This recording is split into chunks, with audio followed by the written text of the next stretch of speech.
नमस्कार मंडळी, कसे आहात तुम्ही सगळे? आय होप तुम्ही खूप मजेत असाल. तर 2023 संपायला फक्त आणि फक्त 2 दिवस बाकी आहेत. म्हणजे आजची आहे 30 तारीख आणि उद्या असणार आहे 31 डिसेंबर. 31 डिसेंबरला तर आपण अ, जाणाऱ्या वर्षासाठी बाय-बाय करायचं, निरोप द्यायचा त्याला आणि येणाऱ्या वर्षाचं जोरात स्वागत करायचं ह्याच तयारीमध्ये असतो.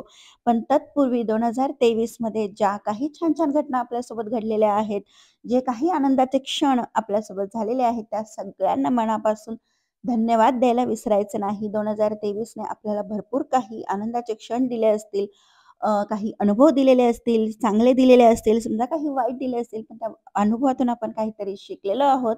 तर त्यासाठी मनापासून धन्यवाद.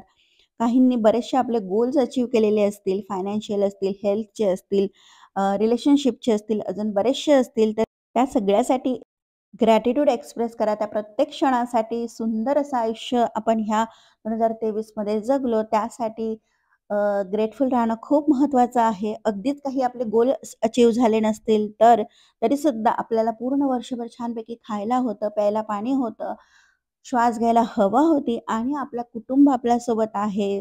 आपले सगळे हितचिंतक आपल्यासोबत आहे. ह्यापेक्षा जास्त काय पाहिजे आयुष्यामध्ये? तर चला ह्या सुंदर आयुष्यासाठी आणि 2023 साठी मस्त ग्रेटफुल राहूयात आणि त्याचा निरोप देऊयात आणि येणारं पुढचं वर्ष आपल्याला असंच सुखाचं, समाधानाचं, आनंदाचं, भरभराटीचं जाणार आहे आणि आपण असेच छानपैकी ग्रेटफुल राहणार आहोत येणाऱ्या वर्षासाठी सुद्धा.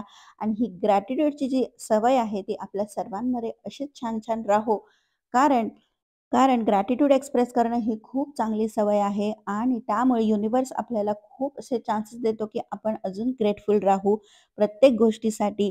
त्यामुळे येस. आणि मी एका पुस्तकात वाचलं होतं, की you cannot be grateful and unhappy at the same time. त्यामुळे आपण डिसाईड करायचं आहे, की आपल्याला कोणत्या मोडमध्ये राहायला सर्वात जास्त आवडणार आहे. ग्रेटफुल राहण्यामध्ये म्हणजेच आनंदी राहण्यामध्ये. त्यामुळे चला ग्रॅटिट्यूडची सवय लावूयात. 2023ला आनंदाने निरोप देऊयात आणि 2024चं आनंदाने स्वागत करूयात. पुन्हा भेटूयात पुढच्या वर्षी. तोपर्यंत स्वस्त रहा, मस्त रहा, एन्जॉय.